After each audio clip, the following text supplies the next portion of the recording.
खुदा के वास्ते रिश्तों की कदर करें, मां को जाने। मां वो वाही जात है जो आंसुओं की गर्मी से बेटे का दर्द पहचान लेती है।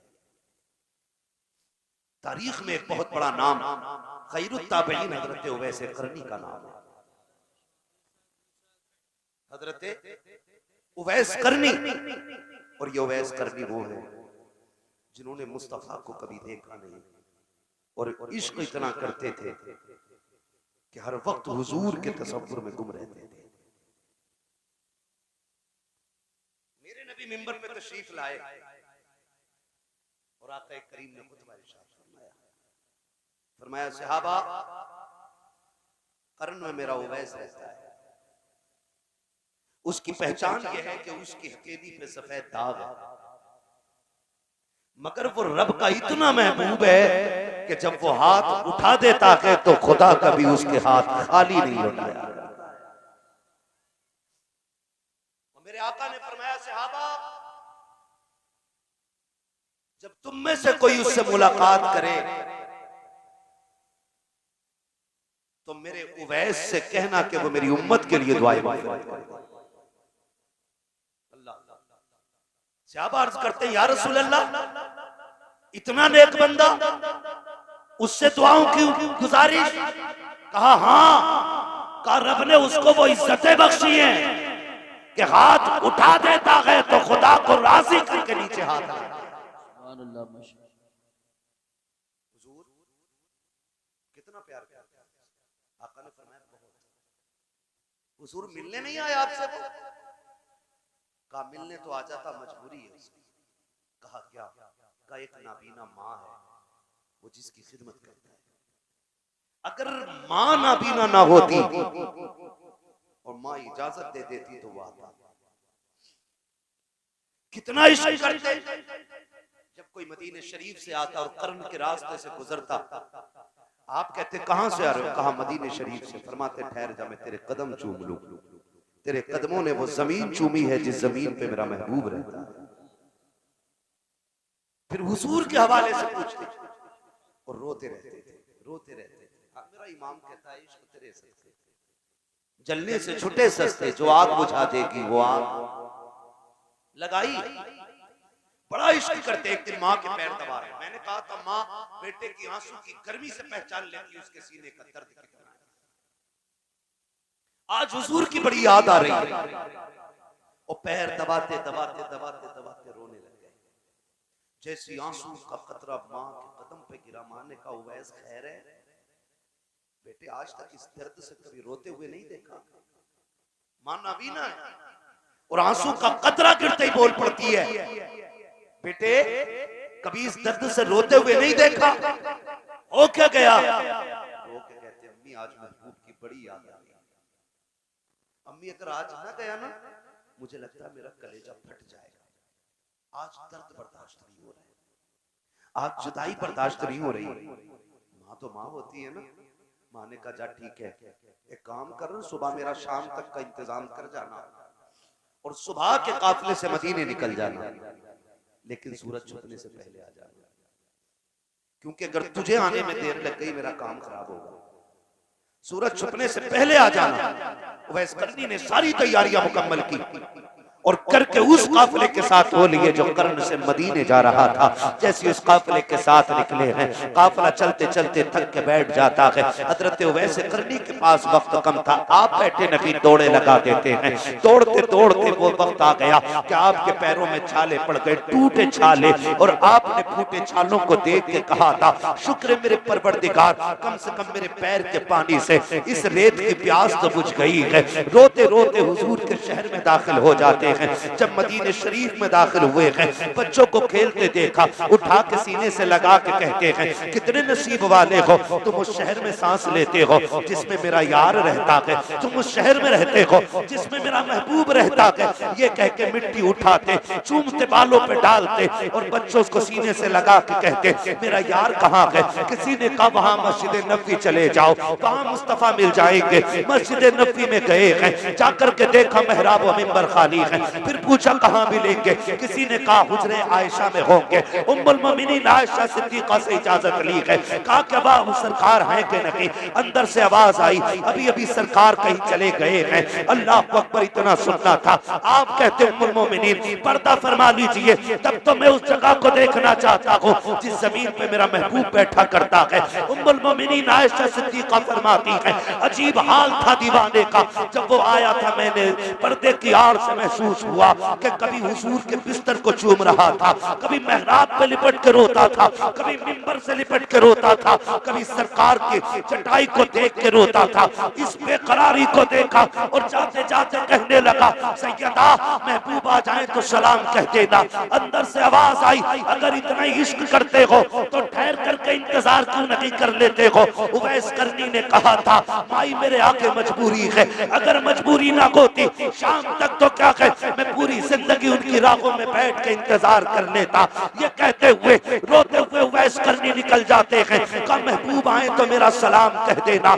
अभी उवैस करनी निकले हैं, कुछ देर हुई है कि मेरे सरकार जलवगर हो जाते हैं। सरकार ने लंबी लंबी सांसें ली हैं। जैसे आका ने लंबी सांसें ली, उम्मुल मोमिनीन आयशा सिद्दीका ने कहा था फिदा का भी उम्मी या रसूल अल्लाह, आका मेरे माँ बाप तुझ पे कुर्बान हो जाए, इतनी लंबी सांसें क्यों ले रखे हैं? तब मेरे नबी ने कहा था आयशा बता तो सही कोई आया था कि नहीं, यहाँ से कोई आके गया के? तब हजरत आयशा सिद्दीका ने कहा था या रसूल अल्लाह एक जवान देखा है, दीवाना सा लगता था, कपड़ों पे मिट्टी थी, गर्द थी, बाल मिट्टी से अटे थे, लेकिन सरकार बड़ा आशिक था। कभी लिपट के आपकी मेहराब से रोता, कभी मिंबर से लिपट के रोता, कभी आपके सुतून से लग के रोता था। सरकार बड़ा दर्द उसकी आहों में था। आका बड़े दर्द से रो रहा था। आका जाते जाते सलाम कह के गया है। मेरे नबी की चश्माने नबुव्वत में आंसू आ गए। हजरत आयशा सिद्दीका सरकार को देख रही है, आका की आंख में आंसू है। सरकार सहाबा के बीच तशरीफ लाए, कहते हैं आका को रोते हुए सहाबा ने देखा। सरकार रोए किस लिए हो? आका बताओ तो सही। कहते हैं सहाबा यहाँ की खुशबू बता रही है कि मेरा उवैस आकर के गया है, अभी मेरा उवैस आया था, वो अभी अभी चला गया है। उमर जल्दी कर तलाश करके ला, जल्दी से जाओ। हजरत उमर दौड़े हैं, लेकिन हजरत उवैस करनी जा चुके थे। अब इधर हजरत उवैस करनी घर आए हैं। दरवाजे पे दस्तक हुई है, कोई आवाज नहीं निकली है। सीने पे एक दर्द है, एहसास है, जुदाई का गम है। फिर ऐसा लग रहा था जैसे मौत ने आकर के हजरत उवैस करनी पर कब्जा जमा लिया हो। वो चलते तो थे लेकिन जिंदा नजर नहीं आते थे। ये जुदाई का सदमा था। जैसी दरवाजे पे आवाज हुई माँ तो माँ होती है, आहट से पहचान गई बेटे उवैस आ गया है। हाँ आम भी आ गया हूँ, बस इतना कहा है। कदम आगे बढ़ाए, माँ ने कहा था लख्त जिगर अब बता तो सही, जब महबूब देख ही आया है तो उसका चेहरा कैसा था, उसकी आंखें कैसी थी, उसकी जुल्फें कैसी थी, वो बोलता था तो कैसा लगता था, जब वो मुस्कुराता है तो कैसा लगता था। हजरत उवैस करनी ने इतना सुना चीख निकल जाती है, रो के कहते हैं हाय अफसोस महबूब से मिल ना सका।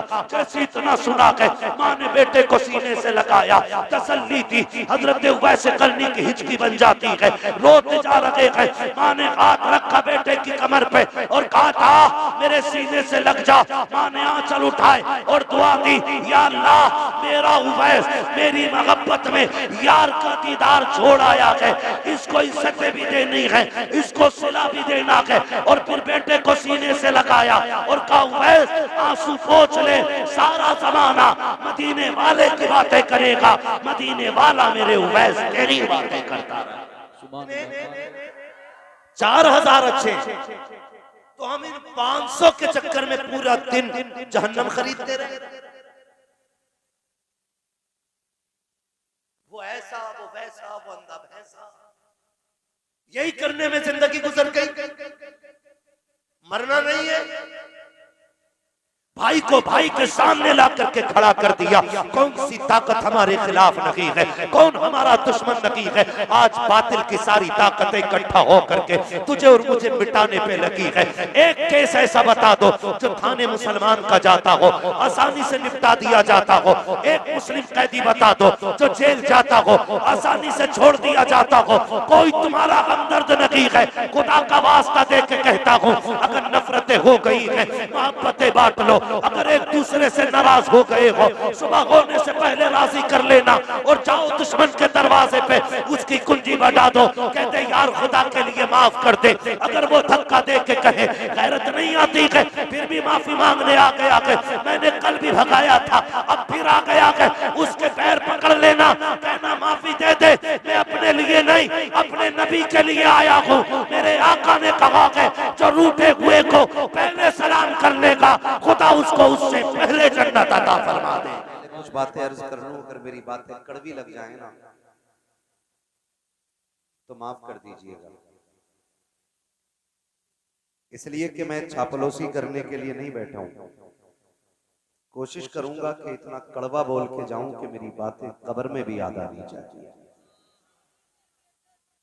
कई बार ऐसा होता है कि जो थोड़े बहुत पैसे वाले लोग होते हैं ना, वो ऐसे बैठते हैं, हम सुभान अल्लाह क्यों कहें, ये तो गरीबों का काम है सुभान अल्लाह कहना। अगर आपको लगता है कि ये गरीबों का काम है और आप जमींदार हैं इसलिए सुभान अल्लाह नहीं बोल रहे हैं, तो रखिए अपनी जमींदारी अपनी जेब में और अपनी अमीरी अपनी जेब में रखिए, इसलिए कि हम भी कोई आम नहीं है। ये अलग बात है खामोश खड़े रहते हैं, फिर भी जो लोग बड़े हैं वो बड़े रहते हैं। ऐसे असलाफ से मिलता है हमारा शजरा जिनके कदमों में कई ताज पड़े रहते हैं। आपको एक ऐसा बेटा मिल जाए जो कुरान का कारी हो जाए, अल्लाह हर बाप को ऐसा बेटा अता फरमाए जो कुरान का कारी हो, दीन का आलिम हो। मरना तो सभी को है ना, सभी लोगों को मरना है। घूर के ना देखो, ना बोलने से उम्र लंबी नहीं होनी, मरना है ना सबको। बहुत कम लोगों ने हाथ उठाया। मुझे एक दुआ और आती है, कर दूंगा वाली, बाद में कर दूंगा वरना नाराज हो जाओगे, है ना। सारे लोगों को मरना है ना, जितने लोगों को मरना वो जरा हाथ उठा के कहें या रसूल अल्लाह, नात खानी मौत भी हमसे छुड़ा सकती नहीं, कब्र में भी मुस्तफा के गीत गाते जाएंगे। सुभान अल्लाह। हम सबको अपनी मौत की तैयारी कर लेनी चाहिए, सबको मौत की तैयारी कर लेनी चाहिए, इसलिए कि किसी की कब्र में एसी फिट नहीं की जाती।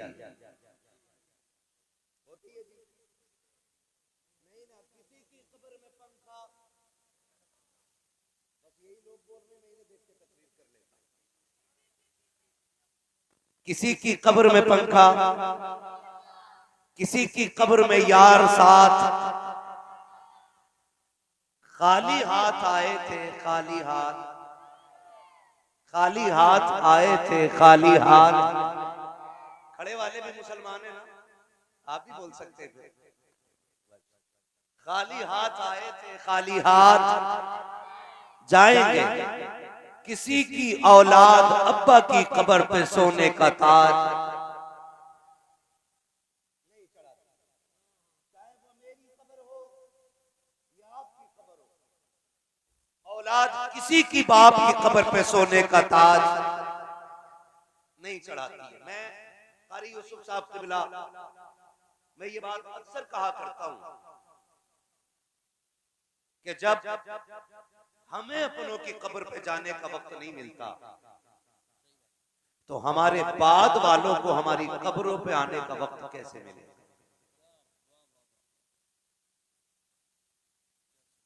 आज बड़ा घमंड है,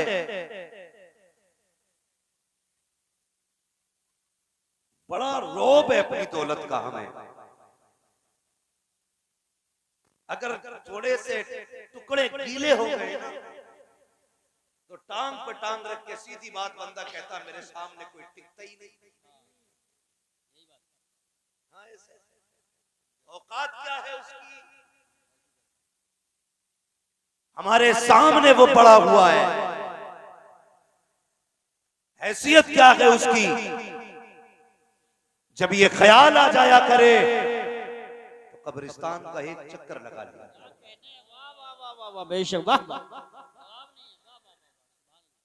कब्रिस्तान का एक चक्कर लगा लिया करो और वहां जाकर के देखो, आपको कब्रें दिखाई देंगी। कितनी कब्रों पे मिट्टी तक डालने वाला कोई नहीं है। जाकर के देखोगे कितनी कब्रों में हड्डियां दिखाई देती हैं, कितनी कब्रों में कफन नजर आते हैं, कितने कब्रों में धागे होते हैं। पूछो खड़े होने वाले लोगों से जिनकी दाढ़ियां सफेद हो गई हैं, चाचा तुमने तो देखा होगा ये कब्र किसकी है? ये भी जवाब दे देते हैं ये फला जमींदार की कब्र है, इसके पास 100 बीघे जमीन थी, इसके पास 150 बीघे जमीन थी। इतनी बड़ी दौलतों के मालिक आज कब्रों में गुमनामी की जिंदगी गुजार रहे हैं। कोई कब्रों पे फूल चढ़ाने तो बड़ी बात है, मिट्टी डालने वाला नहीं आता है। हाय कब्रों तुम ही बता दो इनके साथ ऐसा क्यों हो रहा है? तो कब्रें चीख के कहती हैं औकात में रहना, बिगड़ना मत, अकड़ के ना चलना, हमारी भी सुनता चला जा। मैंने कहा कब्र तू बता दे कहना क्या चाहती है। तब कब्र ने हमारा गिरबान पकड़ा और झिझोड़ करके कहा था हुए नाम पर बेनिशान कैसे कैसे, जमीन खा गई आसमां कैसे। सुभान अल्लाह। नारे तकबीर, नारे रिसालत, नारे गौसियत, मसलके आला हजरत, उलमाए अहले सुन्नत, जश्न दस्तारबंदी। ऑपरेटर साहब किधर है? आड़ में। ऑपरेटर साहब जहां भी हो ना, इसको इको जो हो रही है ना ये थोड़ी कम कर दे, और ये जो आपके बॉक्स रखे हैं इन्हें थोड़ा आवाज दे। तवज्जो है सारे लोगों की? ई को थोड़ा कम कर दें और बॉक्सों को आवाज दें अगर ऑपरेटर सुन रहे हैं मेरी बात। खुदारा कब्रों पे जाया करे और मेरी कौम अल्लाह भला करे। हमने तो कब्रों पे जाने का मतलब ही बदल दिया। एक रात होती है शबे कद्र, कौन सी? जोर से बोलो, आपको नहीं पता है तो बोल क्यों नहीं रहे हो? कौन सी रात होती है? तुम चुपो बेटे, तुम पढ़े लिखे लग रहे हो, मैं जरा बड़े बड़ों से पूछूं। कौन सी रात होती है? शबे कद्र। और दूसरी होती है शबे बरात। कौन सी? शबे बरात। हमारे नौजवान से कहा जाता है ये जगने की रात है, तो नौजवान जागते हैं, लेकिन जाग के करते क्या है? टंकी फुल कराई तेल से, चाबी लगाई, चल भाई मुरादाबाद के कब्रिस्तान चल रहे हैं, फला गांव के मजार पे चल रहे हैं, और फजर में आके कह रहा इमाम साहब पूरी रात जागा हूं। और ये मत पूछो गया कहां। हाँ, और जो नहीं जाते वो क्या करते हैं सुनो। इसीलिए कहता हूं अपने बच्चों को कुरान दे दो, अपने बच्चों को दीन दे दो, अपने बच्चों को मुस्तफा के दीन का वारिस बना दो, ताकि रातें बर्बाद न करें। जो रह जाते हैं वो कहते हैं जनरेटर लगाऊंगा कब्रिस्तान में। लगता है कि नहीं भाई जनरेटर?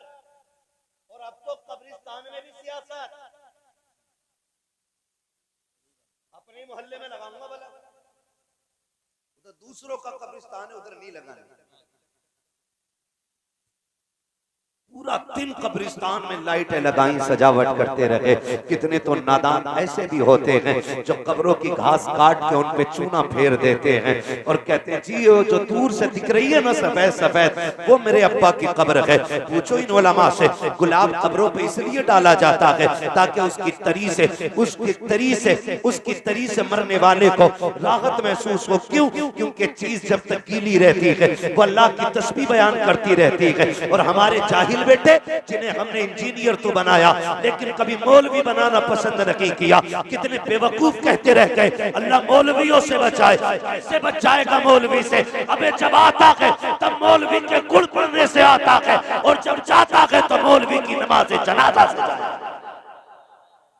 बेशक सुभान अल्लाह। बचेगा मौलवी से? कह रहा बच के रहियो। हाँ भाई मौलवियों से बचाए हमने बच्चे, हुआ क्या? नतीजा क्या निकला?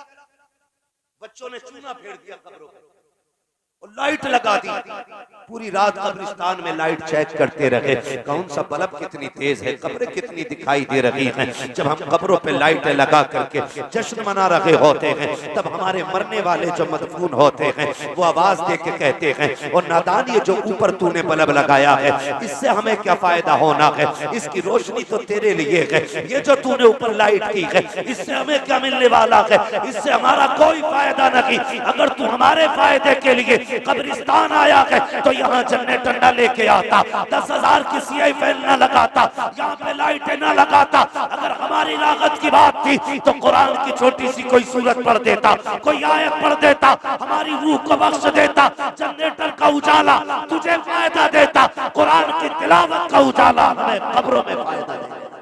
सुभान अल्लाह, माशाअल्लाह माशाअल्लाह। बहुत समझ ही नहीं पाए अंदर का उजाला क्या होना है और बाहर का उजाला कैसे होना है। खुदा के वास्ते कोशिश ये करें अपने बच्चों को दीन दें, अपने बच्चों को इधर देखो बेटे, अच्छे माँ बाप के बच्चे हो, अगर जगह तंग है तो बदतमीजी ना करो, मेरी तरफ देखो, तवज्जो है सारे लोगों को, अपने बच्चों को दीन दें। ये 3 बच्चे मेरे सामने बैठे हैं, कितने दिख रहे हैं सबको? 3 बच्चे बैठे हुए हैं और अल्लाह के करम से तीनों हाफिज़े कुरान हो गए। हम ना कभी कभी कह देते हैं हाफिज जी हैं, बहुत हल्के में लेते हैं। जिसकी रोड पे जमीन आ जाती है ना कारी यूसुफ साहब, वो कपड़ों से बाहर होता है, वो तो हाफिज जी से कहता आओ हाफिज जी बैठो, ये रवैया हमारे हैं। हाँ, बड़ी घमंड वाले लहजे में, आओ हाफिज जी, क्या हो, खाली हाफिज जी तो हैं। मैं अल्लाह की इज्जत की कसम खा के कहता हूँ, जिसे ये घमंड हो कि मैं पैसे वाला हूँ या मैं जमींदार हूँ या मैं पावर वाला हूँ, जाओ पूरी दुनिया की दौलत इकट्ठी करो और सब इकट्ठी करके तराजू के एक पल्ले में रखो, मैं कुरान पाक की एक आयत उठा के दूसरे पल्ले में रख देता हूँ। सुभान अल्लाह माशाअल्लाह। सारी दुनिया की दौलत मिलकर के एक आयत की बराबरी नहीं कर सकती। और हमने क्या किया? हाफिज जी कसम खा के कह रहा हूं यार, इस कौम की दावत उस वक्त तक नहीं होती जब तक अब्बा मर ना जाए। हमने कुरान वालों को सिर्फ 30 के लायक समझा, सिर्फ 40वें के लायक। और कभी बेटे के वलीमे में भी वैसी इज्जत दिया करो जैसे तीजे में देते। सबसे पहले कुरान वालों को खिलाया जाता वलीमे में। हाँ, ये आपकी गवाही दे रहे हैं कि आप सबसे पहले कुरान वालों को खिलाते हैं। अल्लाह माशाअल्लाह। अब मुझे बताओ, जब ये खाना खाने जाते हैं तो बर्तन कौन से होते हैं? पंचायती, प्लास्टिक वाले? हाँ, इसलिए मैंने आपसे पूछा डायरेक्ट। कान खोल के सुनो, इज्जतों का तकाजा ये होता है, जब बड़े मेहमान को खिलाया जाता तो डिस्पोजल में नहीं, अपने घर के सबसे कीमती बर्तन में खिलाया। सुभान अल्लाह माशाअल्लाह। किस बर्तन में? सबसे कीमती बर्तन में। और कोशिश कीजिएगा अपने घर के बर्तन में खिलाना इनको, और अगर ये चम्मच से खाएं तो कहना ना, आज चम्मच से नहीं, हाथ से खाइए, अपनी उंगलियां डालिए। सुना है दिनों रात इन हाथों से कुरान उठाए फिरते, इन हाथों में कुरान रहता है, वो बरकत वाली उंगलियां डालो ताकि अल्लाह उन उंगलियों के सदक़े में हमारे घर में बरकत नाज़िल फरमाए। आमीन आमीन। सुभान अल्लाह। ऐसे ही करेंगे इंशाअल्लाह, ऐसे ही कीजिएगा। मैं मुबारकबाद पेश करता हूँ माँ बाप को जिन्होंने अपने बेटों को हाफिज़ कुरान बनाया, बड़ी बात है। वरना कितने तो ऐसे हराम खाऊ होते हैं कि बेटा समझदार हुआ ना, आलू बीज में भेज दिया, नलाने भेज दिया, 150 लाकर ला गई। तो बच्चों की कमाई खाने वाले लोग,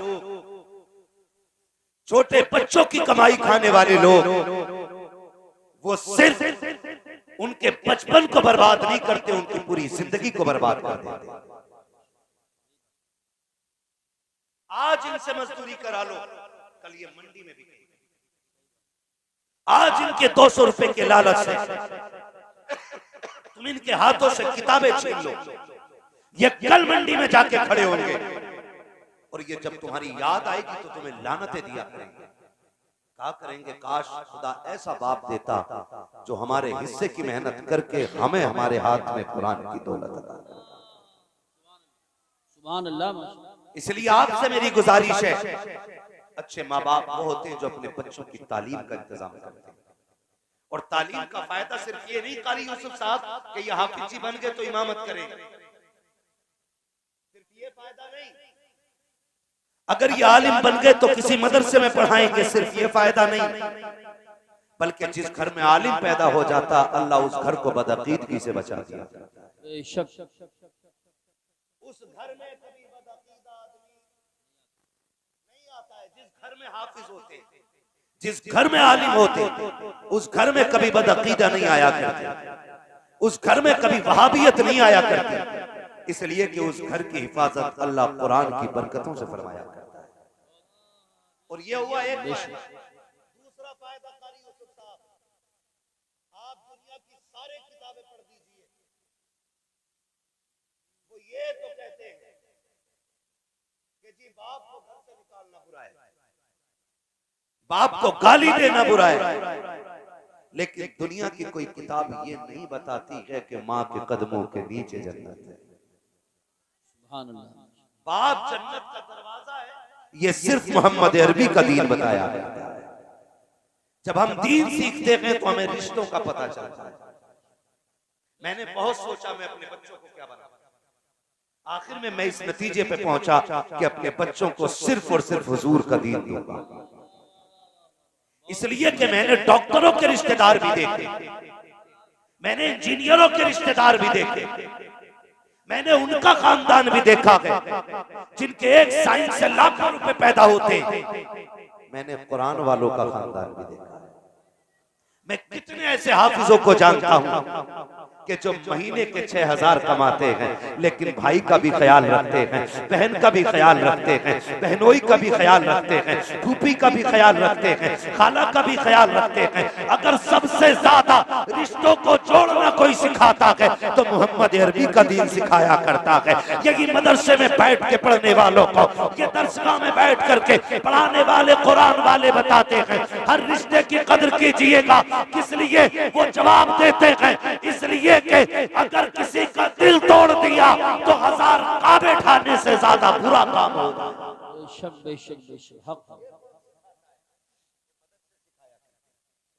ये मदरसे सिखाया करते। हाँ, अल्लाह हमें सबको माँ बाप की कदर करने की तौफीक अता फरमाए। हम अपनी नस्लों को दीन दें ताकि वो रिश्तों को समझें। आज कौन सा रिश्ता नहीं है टूटा हुआ, मुझे बताओ। अल्लाह माफ करे, मैं नहीं जानता आपके गांव की सियासत क्या है, उसकी भी वकालत आपके मौलाना कर सकते हैं, लेकिन मैं नहीं जानता हूं। लेकिन इतना जरूर कहूंगा, हिंदुस्तान की सियासत का आलम यह है कि हमारे अपने मतलब और फायदे ने भाई को भाई के दुश्मन बना के खड़ा कर दिया। आज ये कड़वी सच्चाई है। हाँ, हमारी सियासत ने हमारा बेड़ा गर्क करके रख दिया है। और उससे ज्यादा बेवकूफ होते, इलेक्शन लड़ने वाले से ज्यादा बेवकूफ होते ये लड़ाने वाले। फायदा 2 पैसे का रहता है, वो खाली जीतेगा वही जीतेगा। तो भैया ने अगर दूसरे का नारा लगा दिया, कहता मुझसे अलग। इतनी नफरत तो हम लोग वहाबियों से नहीं करते जितना वोटरों से करते। ऑपरेटर साहब इसे सही कर लो भाई, मैं बार बार इसलिए मुंह हटा के बोल रहा हूं कि ये मेरे गले में दर्द कर रहा है। इससे अच्छा आवाज तो मैं बगैर माइक के वहां तक पहुंचा। सुन रहे मेरी बात? मैं ये कहना चाहूंगा, चाहे आप लड़ने वाले हो या लड़ाने वाले, वोट नाम है राय का। किस चीज का? बोलो राय। भाई किसको जिम्मेदार होना चाहिए? एक राय मैंने दे दी, इन्होंने दे दी, इसमें कोई झगड़ा? जिम्मेदारी उसके हाथ आ गई जिसके हक में राय, जिसके हक में राय ज्यादा थी उसके हक में क्या गई? जिम्मेदारी आ गई। अब झगड़ा किस बात? कुछ लोग इतने ठलुए होते हैं जो पूरा साल ये कहते हैं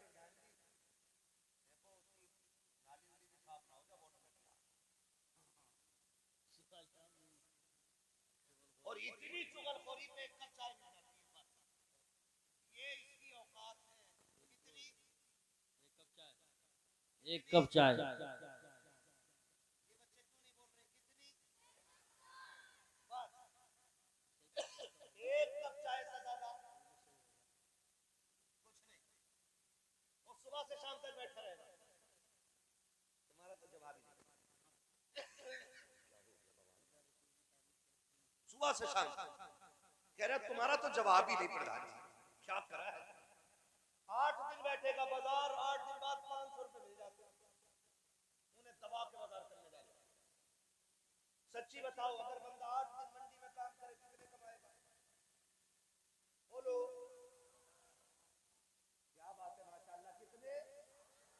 4000। और चुगलखोरी करने के 8 दिन में कितने मिले? डर के बोल रहे हो? 500। बताओ 4000 अच्छे के 500? जोर से बोलो। नारे तकबीर, नारे रिसालत, नारे गौसियत, मसलके आला हजरत, फैजान आला हजरत, मुफ्ती हम्माद रजा साहिब क़िबला, ताजदार दो आलम कॉन्फ्रेंस। सुभान अल्लाह, माशाअल्लाह। प्यार बांटिए, प्यार। क्या बांटेंगे? इधर वाले भी बोले क्या बहुत बांटेंगे? अच्छा पैगाम पेश कर। माफ कर दीजिए, दिल दुखता है। दिल कारी यूसुफ साहब क़िबला बैठे हुए, मेरे भी भाई हैं, इनके भी भाई हैं। सच्ची बात बताऊं, भाई लड़ते हैं लेकिन रोते माँ बाप। भाई लड़ते हैं और रोते जोर से,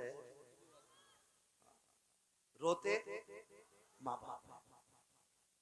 झगड़े भाइयों में होते और रोना माँ बाप का हो जाता है। खुदा के लिए हमारे ना हो सको तो मत होना, कम से कम उन माँ बाप के हो जाना जिन्होंने अपनी जान से ज्यादा प्यार करके तुम्हें पाला है, उनके हो जाना। मुश्किल होती है जिंदगी, माँ बाप समझाते रह जाते हैं, बेटे मानने को तैयार ही नहीं। अम्मा तुझे क्या पता है, वो मेरे सियासी लीडर को ऐसे कह रहा है। अम्मा तुम क्या जानो? अब्बा तुम चुप रहो, तुम मत बोलना अब्बा जी हमारे बीच में। जब औलाद अपने बाप के मुंह पे ताला लगाती है ना, तो बाप कहता काश आज मौत आ गई होती, कम से कम ये रुसवाइयां तो ना उठानी पड़ती। यार कौन बाप ऐसा जो औलाद को अपनी जान से ज्यादा नहीं चाहता? आज तो मुझे हैरत होती है, तीजे 40 में इधर भी होते हैं कि नहीं? बोलो, रोटी भी बनती होगी 40वें में, हैं? खाते भी होंगे लोग। सुने मेरी बात, बहुत गौर से सुनो। जब इंतकाल होता है ना अब्बा का, तो बेटा खड़े होकर बिरयानी के भगोने गिनवा रहा होता है। 11 भगोने बने हजरत। मैंने अब्बा के जायदाद का हक अदा कर दिया। तुम्हें एक बात बताऊं, बिरयानी जो तुम बनाते हो ना, बाप के सुकून के लिए बिरयानी जरूरी नहीं है। समझे मेरी बात? इससे ज्यादा जरूरी है बाप के छोड़े हुए लोगों से मोहब्बत के साथ जिंदगी गुजारना। सुभान अल्लाह। और ये जरूरी नहीं है चारों भाई बराबर के मालदार हो, ऐसा होता है नहीं ना। कोई ऐसा होता है जो महीने में लाख कमाता है, कोई ऐसा होता है जो 50,000 कमाता है, कोई ऐसा होता है जो रोज ठेला लगाता है या रोज मजदूरी करता है, रोज बच्चों को लाके खिलाता है। ऐसे ही है कि नहीं? तो अब जरूरी नहीं है कि बड़े बेटे का हिसाब 5 भगोने बिरयानी का, तो छोटा भी हिस्सा ले ले। अगर छोटा हिस्सा ना ले बड़ा बना ले तो लोगों में बैठ के कहता इसकी क्या बस की बात थी, इससे तो तीजे के चनों में पैसा न दिया गया, ये बिरयानी मेरे तरफ से है, ये खाना मेरी तरफ से है, ये पिंडाल मैंने लगवाया है। जब छोटे भाइयों को इस तरह से जलील किया जाता है, कब्र में बाप की रूह तड़प जाया करती है, मां रोने लगती है कब्र के अंदर, काश ये 40वां हमारा न कराता, ये बिरयानी हमारी न बनवाता, कम से कम हमारे बेटे को तो रुसवाई का चेहरा न देखना पड़ता। अगर तुम अपने मरने वालों से प्यार करते हो, उन्हें इज्जत देना चाहते हो, खुदा के वास्ते भले बिरयानी बनाना या ना बनाना, पैसे खर्च करना या ना करना, अपने भाई को रुसवा ना करना। अगर भाई कमजोर है हाथ पकड़ के साथ लेके चलना, अगर वो गरीब हो उसके दस्तरखान पे चटनी बनी हो, अपने घर के मुर्गे उठा गरीब के दस्तरखान पे जा, अपने आगे का खाना गरीब को खिला दे। खुदा की कसम हलक सलुक में जैसे ही नीचे उतरेंगे दुआएं अर्शों पर आ जाएंगी, अर्श वाला भी राजी हो जाएगा और मदीने वाला मुस्तफा भी राजी हो जाएगा। नारे तकबीर, नारे रिसालत, नारे गौसियत, मसलके आला हजरत, उलमाए अहले सुन्नत, जश्न दस्तारबंदी। सुभान अल्लाह, माशाअल्लाह करेंगे इंशाअल्लाह। अच्छा पैगाम। खुदा के वास्ते मोहब्बतें बांटिए, और ये दर्द पूरे समाज में फैला हुआ है, पूरे समाज में ये दर्द है कि झगड़े, नाराजगियां, और झगड़े सिर्फ एक प्लेट चावल, कोई ज्यादा लंबा नहीं, एक प्लेट चावल या कह लो एक कप चाय, और उसकी नफरतों का नुकसान इतना बड़ा। अल्लाह माफ करे, मैं जानता हूं। कोशिश कीजिएगा कि ये नफरतें कभी हों। आज भाई भाई का दुश्मन बना खड़ा है और अपने ही भाई को अपने ही भाई फंसाने में लगा हुआ है। हम कहां जाना चाहते हैं? आपको बड़ा बनने का शौक है तो मेहनत से बनिए। किसी की गर्दन पर पैर रख के कभी कोई बड़ा नहीं होता है। वक्ती तौर की बुलंदी हो सकती है अगर तुम किसी के कंधे पे खड़े हो। जिस दिन उसके कंधे से पैर हटेगा उस दिन मुंह के बल जमीन पे बंदा आता है। मुंह के बल अपने रिश्तों की कदर करेगा। हालात यहां तक है, हमारी नफरतें इतनी बढ़ गई कि शादी ब्याह था ना तो भाई को दिखा के उसके दुश्मनों को दावत दी जाती है। भाई को दिखा के ले, रोक के दिखाइए, मैं बुलाऊंगा कारी यूसुफ को। हाँ,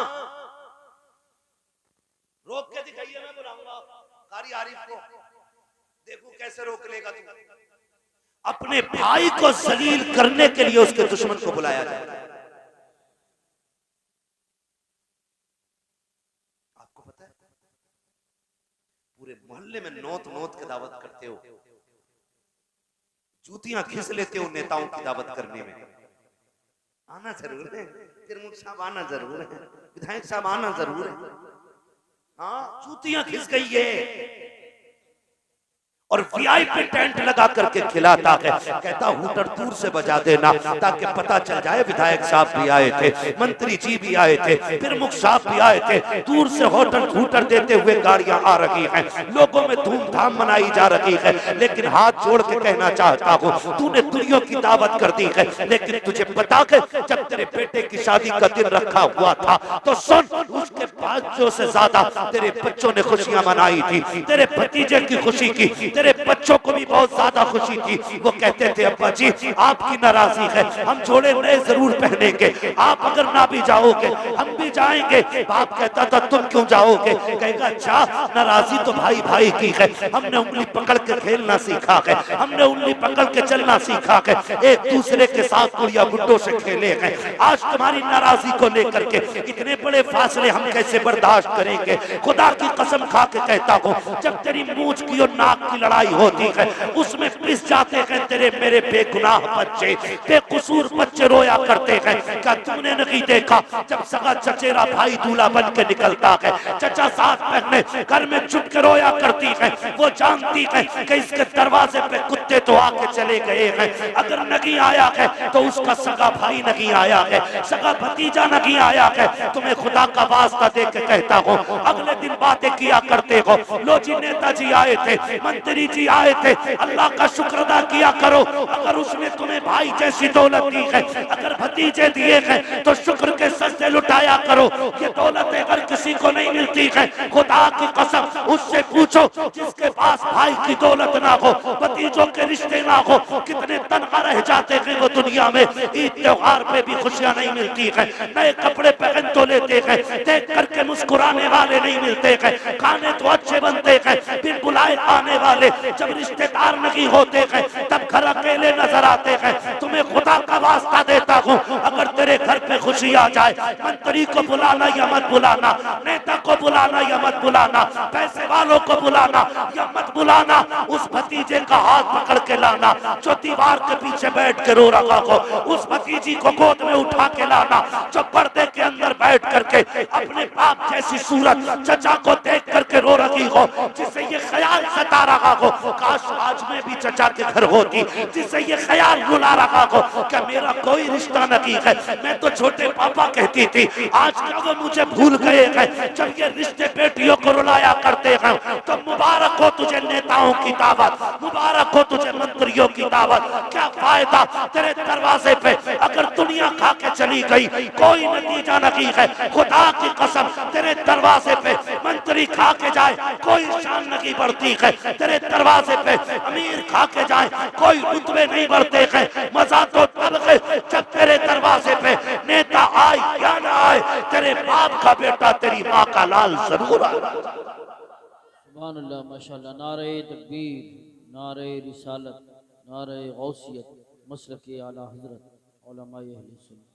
कदर करो रिश्तों की यार, कहाँ खो गए हम लोग। नहीं जाऊंगा बुलाने, अगर कोई कह भी दे ना भाई को बुला लो, कह रहा मैं कोई इतना गिरा हुआ हूं। लोग कहते बड़ा है यार तेरा, एक बार राजी कर ले। कहता बड़ा हुआ तो क्या हुआ, बड़ा हुआ तो क्या हुआ, मैं उससे कम थोड़ी हूं। सुन छोटे, जब तू छोटा था ना और ये बड़ा था, इसकी उम्र 6 साल थी और तेरी 8 साल थी, तो तुझे दरवाजे में अगर कोई 15 साल का लड़का मार देता था ना, तो ये तेरा 8 साल का भाई तेरे लिए 15 साल के जवान का गरेबान पकड़ के लटक के कहता था होता कौन है तू मेरे भाई पे हाथ उठाने वाला, तेरी हिम्मत कैसे हुई, मेरा भाई अकेला नहीं है, भी उसका बड़ा भाई है। और आज तू कहता है कि है क्या वो मेरे से, आज तू पूछ रहे। खुदा की कसम उनसे पूछो जिन्होंने भाइयों की जनाजे उठा लिए, चाय पी के भाई कहने वाले 1000 मिल जाएंगे, नाश्ते के लिए भाई कहने वाले 1000 मिल जाएंगे, लेकिन तेरे सीने की गोली अपने सीने पे लेने वाला सगे भाई के अलावा कोई भाई नहीं हो सकता। तुमने उनसे मुंह मोड़ लिया, आज कह रहा तू है कौन, और शर्म कर यार, गैरत कर। तुझे याद ना हो तो मैं बताऊं, जब तू छोटा था ना ये बड़ा था, और तू नाली नहीं कूद पाता था, ये तुझे कंधे पे बैठाता था और फिर नाली कूदता था ताकि मेरे भाई के पैर पे कीचड़ न लग जाए। क्या ये दिन इसलिए देखे थे कि जब तू बड़ा हो जाए तो इसी के कान पे तमंचा रख के इसे इसकी औकात याद दिलाए। खुदा के वास्ते इन रिश्तों की कदर करो यार। आज हो क्या गया है हमें, हम जब एक आंगन में रहते थे ना और एक माँ के साथ रहते थे, एक बाप का साया होता था, हमारे घर में फैसला करने वाला सिर्फ बाप होता था और हमें प्यार करने वाली बस हमारी माँ होती थी ना, तो खुदा की कसम हम एक दूसरे के लिए जान देते थे। आज क्या हो गया, आज क्या हो गया, आज छोटा बड़े को गाली दे रहा है, कह रहा औकात याद दिला दूंगा 2 मिनट में, और शर्म कर। बस्ते तो दोनों डाल के जाते थे ना कंधे पे, स्कूल दोनों का था ना, लेकिन जब पता चला बड़े भाई को कि फीस भरने के लिए बाप के पास पैसा नहीं, उसने अपना बस्ता फेंक के तेरे हिस्से की मजदूरी करके तेरी जेब पे कलम लगवा दिया, और आज उस कलम की ताकत उसी को दिखा रहा है। कितने ऐसे जलील भाई भी होते, अल्लाह ने दौलत दे दी है ना तो गरीब भाई को भाई कहने तैयार नहीं होते। खेरा पड़ोसी है हमारा, क्यों, क्योंकि उसके कपड़े फटे, उसके पैर का जूते 18,000 का नहीं है, इसलिए सुन, उसकी रगों में भी वही खून है जो तेरी रगों में है। वो भी उसी बाप का बेटा है जिसका तू है। फर्क इतना है, उसने अपनी कामयाबी तेरे कदमों पे निछावर कर दी ताकि तू कामयाब बन सके। जब तू बेच लगा के आता था ना, तो वो सीना चौड़ा करके कहता था ये मेरा छोटा भाई है। आज बड़ा भाई नहीं रह गया। हम इतने बट गए, हम इतने रिश्तों में, इतने हिस्सों में तकसीम हो गए। खुदा के वास्ते इन रिश्तों की कदर करिए। जिस दिन ये कब्रिस्तान चले गए ना, दुनिया ईद मिलने तुमसे घर आएगी और तुम ईद मिलने इनसे कब्रिस्तान जाओगे। अम्मा बड़ी राजी है जी, मैं अपनी अम्मा की दवा दिलवा रहा हूँ। दवा दिलवाई तो क्या खाक दिलवाई, कम से कम उसके दूसरे लख्ते जिगर को भी तो सीने से लगा लेता। उसका बेटा है वो भी। हम माओ का इस्तेमाल करते हैं साहिब, कदर नहीं करते। इस्तेमाल करते हैं हम माओ, उनकी इज्जत नहीं करते। वरना माँ इतनी प्यारी शय है। कारी यूसुफ साहब कबीला इसी साल इनकी वालिदा का इंतकाल हुआ। अल्लाह उनकी कब्र पे अपने रहमतों गुफरान की बारिशें फरमाए। माफ कीजिएगा, सच बता रहा हूँ, आज कारी यूसुफ साहब यहाँ हैं, पहले भी आते थे, लेकिन गारंटी के साथ कह रहा हूँ, पहले आने में जो बेखौफी होती होगी ना, वो अब नहीं होगी। और जो पहले जाते हुए खुशी मिलती होगी, वो अब नहीं मिलती। क्योंकि जब बच्चे घर से निकलते हैं और माँ का आंचल उठता है ना, तो अल्लाह मौत भी टाल देता है। और जब 1000 थकन लेके बेटा घर आता है, सैकड़ों सितम सीने में बसा के आता है, और माँ एक बार बेटा कह के आवाज दे देती है, तो सारे दुख ऐसे खत्म हो जाते हैं कि किसी डॉक्टर की दवा भी इतना फायदा नहीं करती जितनी माँ की जबान से निकलने वाला लफ्ज बेटा फायदा करता है। आपसे भी कहना चाहता हूं यार, इन रिश्तों की कदर कर लो। माएं वो होती है जो बेटों को आंसुओं की गर्मी से पता लगा लेती है इसके सीने में दर्द कितना। हाँ, हमारी बीवी इसलिए हमारे आंसू पोंछेगी कि हम उसकी जिंदगी का सहारा है। हमारी औलाद इसलिए हमारा इलाज कराती है कि हम उसके ख्वाब पूरे करते हैं।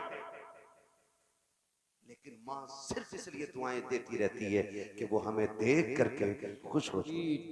नारे रिसालत, नारे गौसियत, मसलकी आला हजरत, फैज़ान आला हजरत, फैज़ान वैसे करनी, फैज़ान सहाबाई किराम। सुभान के वास्ते इन रिश्तों की कदर करना। ये जिसके साथ होते हैं सारी दौलत उसके साथ होती है। हाँ, जिधर माँ बाप हो जाते खुदाई उधर ही हो जाती है। ये याद रखिएगा। माँ बाप की इज्जत करें, माँ बाप की कदर करें, इनकी खिदमत कर ले। ये चले गए तो फिर नहीं मिलेंगे।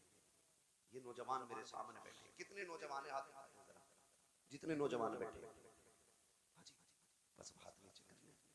मैं एक बात कहूँ आपसे, बुरा तो नहीं माने, हम ना आजकल 12-12 बजे तक बाहर बैठते हैं, 1-1 बजे तक घर से बाहर रहते हैं, और यारों के साथ गेम खेलते रहते हैं, कुछ भी करते रहते हैं। फिर रात को आते हैं हम घर में और फिर दरवाजा बजाते हैं। माँ अगर दरवाजा खोलने में देर कर देना तो हम उस पर चढ़ जाते हैं। बैरी हो गई थी, बैरी हो गई थी, पता नहीं मैं खड़ा हूं बाहर, उठा नहीं जाता तुझसे। जुबान को लगाम दे, नौकरानी नहीं माँ है वो। तूने 1000 बार डांटा उसे, लेकिन कभी तुमने पलट के माँ की जुबान से बददुआ सुनी? तुम सर पे चढ़ जाते हो। फिर वो कहती चला गुस्सा न कर, खाना खा ले। शाम का निकला हुआ, मुझे तो यही फिक्र मार रही थी मेरे बेटे ने कुछ खाया कि नहीं। कहां से लाओगे ये मोहब्बतें यार, कहां से लाओगे? कसम खा के कहती हूं, तुम यारों के साथ थे और आके माँ पे चढ़ गए, तुम गुस्सा हो गए माँ पे, लेकिन फिर भी उसने कहा पगले अभी मैंने कुछ नहीं खाया, तू खाना खा। तुम क्या कहते हो? भूख मत, पागल नहीं चाहिए तेरा खाना। ये इसलिए कह रहे हो ना कि तुम यार के साथ पकौड़ी खा के आए, दोस्तों के साथ तुमने 6 चाय पी ली, इसलिए मां से कह रहे हो ना नहीं चाहिए तेरा खाना, कुत्ते की तरह भौंकती है। बाप अगर बोल दे चुप रहो तुम क्या जानते हो, पापा कहता जल्दी आ जाया कर यार, नींद मुझे भी नहीं पड़ती है, तो कहता मैं कोई पागल हूं, मुझे अच्छे बुरे का नहीं पता, ये कह के बाप को चुप कर देते। देखो हाथ जोड़ के कहता खुदा का वास्ता माँ बाप हो तो जैसा ये कहे वैसे मान जाए। आज अगर रात को ये तुम्हें डांटे ना तो पलट के जवाब ना देना, वरना जिस दिन ये सफेद कफन में लिपट के चले गए 3 बजे आना, 4 बजे आना, 5 बजे आना, कोई तुमसे पूछने वाला नहीं होगा, किसी को तेरा इंतजार नहीं होगा। आज कहता है ना कुत्ते की तरह भौंकती है, कसम खा के कहता हूं एक दिन इसे सफेद कफन में लिपटने दे, जाने दे इसे कब्र तक। जब तू 3 बजे भी आएगा दस्तरखान पे किसी को तेरा इंतजार नहीं होगा, किसी को फिक्र नहीं होगी तूने खाया कि नहीं खाया। आओगे 2 बजे रोगे और ये कान ढूंढेंगे उस आवाज को जो कभी 3 बजे आती थी, 2 बजे आती थी, कभी बेटा कह के आवाज आती थी, कभी पागल कह के आवाज आती थी, कभी दीवाना कहती थी, कभी नालायक कहती थी। तुम देखोगे आंखों को दौड़ा करके तुम्हें बिस्तर तो दिखाई देगा लेकिन लेटने वाली मां नहीं होगी। एक कोने में पड़ा हुआ तुम्हें चश्मा तो दिखाई देगा लेकिन लगाने वाली मां नहीं होगी। किसी कोने से लगी हुई तुम्हें लाठी भी दिखाई देगी लेकिन पकड़ने वाले माँ बाप नहीं होंगे। तब तुम रोगे और अपनी तकदीर को पीटोगे और कहोगे हाय क्या खो दिया है, काश आज माँ होती। फिर उठाना सारी दौलत को, लेना सारे यारों को और फिरना दुनिया की मंडी मंडी, भीख मांगना बाप के चेहरे की। खुदा की कसम सारी दौलत लेकर भी कोई तुम्हें माँ बाप नहीं देगा, इसलिए कि दौलत मेहनत से मिल जाती है, माँ बाप खुदा की रहमत से मिला करता है। सुभान अल्लाह, माशाअल्लाह। इसलिए कि जवान से कहना चाहूंगा अल्लाह ने माँ बाप की कदर कर लो, इनकी इज्जत कर लो। और ये चीज कौन सिखाता है? ये चीज मोहम्मद अरबी का दीन सिखाता है, ये चीज हमारे मदरसे सिखाते हैं, ये चीज हमारी दरसगाहें सिखाती है, ये चीज ये कुरान पढ़ने वाले बच्चे जानते हैं। इंजीनियर को नहीं पता होगा रिश्ते कैसे निभाए जाते हैं, ये 12 साल के मोहम्मद अरबी के दीन को हासिल करने वाले बच्चे जानते हैं कि बाप की इज्जत क्या होती है, माँ का एहतराम क्या होता है। इसलिए खुदा की वास्ते कोशिश करेंगे इंशाअल्लाह अपने बच्चों को कुरान पढ़ाएंगे इंशाअल्लाह। मैं यकीन जाने हनीफ भाई ने, मौलाना हनीफ साहब ने मुझे जब से बताया ना कि इस बस्ती के लोग इतने अच्छे हैं कि फुल फैसिलिटी मदरसे में बच्चों को देते हैं, गर्मी में ठंडा पानी, सर्दी में गर्म पानी, लेटने के लिए अच्छी जगहें, अच्छे बिस्तर। मेरे दिल से दुआएं निकल रही थी काश हर इलाके के लोगों का ऐसे ही कुरान वालों से प्यार हो जाए। और वो लोग जो कुरान वालों को अपने घर पे खाना खिलाते हैं, सुभान अल्लाह, वो लोग मुकद्दर के धनी हैं। अच्छा बड़े अच्छे लोग जो घरों पे खाना खिलाते हैं। ऐसा भी होता है, ऐसा भी होता है कि जैसे बाजार होके आया, घर में चीज आई, माँ बांटने लगी, तो कितने अच्छे ऐसे लोग भी होते हैं कि पहला हिस्सा मदरसे के पढ़ने वाले बच्चे का निकाल के रखते हैं। पहला हिस्सा सुनो, ये हिस्सा हाफिज जी का है, ये हिस्सा हाफिज जी का है। मैं उन माओं को सलाम करता हूँ जो परदेश के बेटों को अपना बेटा समझ के खाना खिलाती है। परदेश में कहाँ कौन किसे पूछने वाला। जब कभी एक बार तुम किसी परदेसी को बेटा कह के इतना पूछोगे ना, बेटे क्या हाल है, और उसके लहजे में तुम्हें बाप का लहजा दिखाई देगा, उसके आपके अंदाज में उसको अपने बाप का अंदाज दिखाई देगा। फिर जब वो बिस्तर पे जाके ठंडी सांस लेके कहेगा मालिक जिसने मुझे आज बेटा कहा है उसकी नस्लों को सलामत रखना, मैं दावे के साथ कह सकता हूँ 50,000 दे के ली हुई दुआ ऐसी कबूल नहीं हो सकती जैसे कुरान वालों की मोहब्बत में सीने से निकली हुई दुआएं कबूल हो जाया। अल्लाह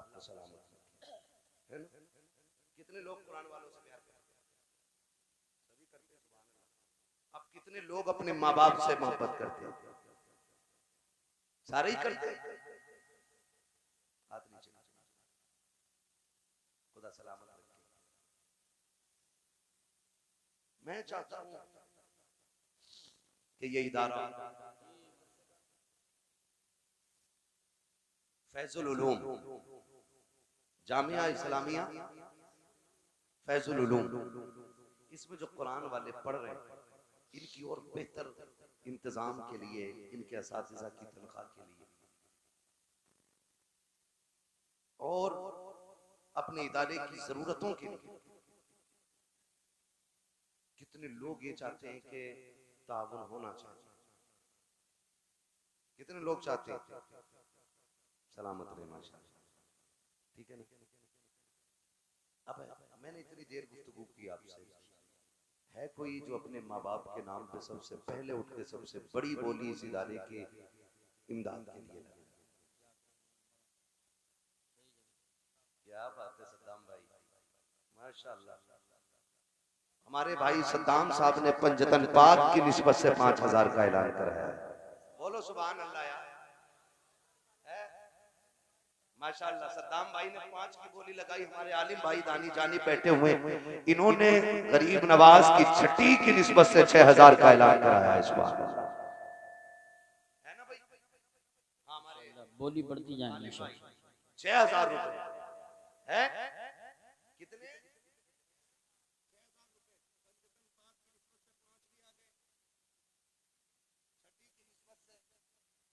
कितने आ गए? 6। अब कोई 11वीं वाला नहीं है क्या यहाँ पे? जी है कोई सेठ ऐसा जो 11वीं शरीफ की निस्बत से 11,000? क्या बात है। हमारे दिलशाद भाई ने 5000 रुपए मदरसे के लिए और 500 रुपए दोनों उस्ताजों के लिए, माशाअल्लाह। मैं 11,000 वाला देखना चाह रहा था। है कोई भाई जो 11वीं की निस्बत पे 11,000 का ऐलान करे? लोग बहुत अच्छे हैं, सोच रहे हैं देखूं कोई मुझसे पहले उठेगा कि नहीं। है भाई? अभी 11वीं बाकी है, 12वीं बाकी है, माशाअल्लाह। कल्बे हसन भाई 5000 रुपए और 500 रुपए दोनों इमामों के, सुभान अल्लाह, उस्ताजों के लिए। बहुत अच्छे आदमी, मेरा इनसे थोड़ा रिश्ता है मजाक का, इसलिए मैं कह देता हूँ, आप ना कहिएगा मेरे बात। है भाई कोई 11,000 वाला बहादुर 11वीं शरीफ की निस्बत से जो खड़े होके गए?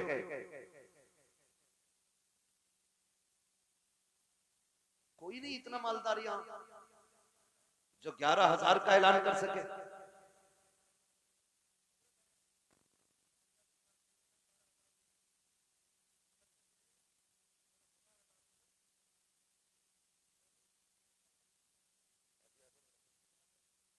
अब तक कोई नारा इधर से नहीं लगा, कोई नीचे से नारा लगाए फिर मैं ये ऐलान करूंगा जो करने वाला हूं।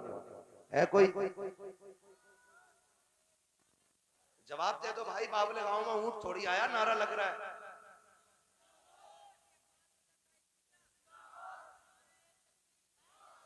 सलामत रहे, अल्लाह मेरे बेटे की उम्र में बरकत अता करे, अल्लाह इस जवान की पूरी जिंदगी बेहतर फरमाए। हाजी मोहम्मद आजम साहब, इन्होंने 12,000 रुपए माशाअल्लाह मदरसे के लिए पेश किए।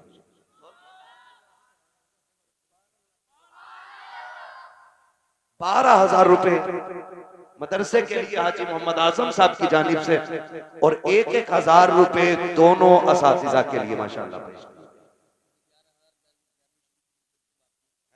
ये तो 12वीं वाले थे हाजी आजम साहब, 11वीं वाला कौन है भाई?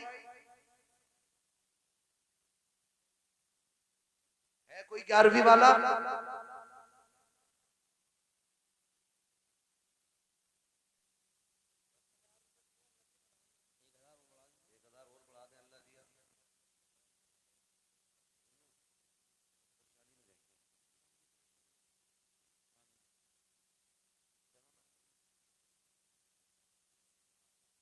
अल्लाह दिया प्रधान, वाकई ऐसे लोग प्रधान होते हैं। असल प्रधान यही होते हैं कि जिनकी प्रधानी कब्र में भी बाकी है। हाँ, ऐसे लोगों की पधानी कब्र में भी पधानी बनेगी। ये याद रखना कि 10,000 रुपए अल्लाह दिया प्रधान ने इस इदारे के लिए माशाअल्लाह पेश किए। आप खाली सुभान अल्लाह ही कह दो अगर परेशानी हो रही हो, कैसे सुन सुन कह दो। हाँ। अल्लाह ताला उनकी परेशानी को आसानी में तब्दील फरमा दे। वो किसी परेशानी के सबब चले गए थे यहाँ से, माशाअल्लाह 11,000 वालों पर भी मैं अटका हुआ। सलाम उस टाइम तक शायद नहीं होगा जब तक आप 11,000 कोई दे ना दे। जितनी जल्दी सलाम पढ़वाना हो दे दो यार। नौजवानों, यहाँ के नौजवान काम नहीं करते क्या? हमारे यहाँ के नौजवान इस मामले में बहुत आगे होते हैं। अभी तक मैं जवान, हमारे सद्दाम भाई ने शुरू कर दिया, हमारे आलम भाई हैं, है ना, इधर भी जवान कई सारे देख रहा हूँ। है भाई कोई जवान उठे? एक दूसरे का मुंह ना देखो, खाली जेब देखो। अगर यहाँ ना भी हो लिखा सकते हैं।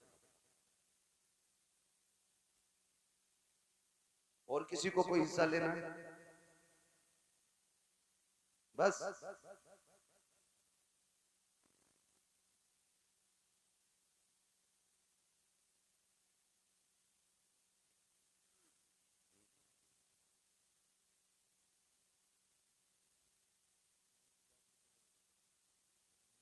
सोचो, फैसला करो भाई। डॉक्टर शदाब साहब माशाल्लाह इन्होंने 3,000 रुपए पेश किए। अल्लाह इनको बरकत देता है। हाँ, मैं भी 11,000 पे रुका हुआ हूँ। 12,000 आगे से 11 नहीं आए माशाल्लाह। भाई मोहम्मद आकिल साहब इन्होंने 5,000 रुपए इदारे के लिए पेश किए। अल्लाह ताला कबूल फरमाए।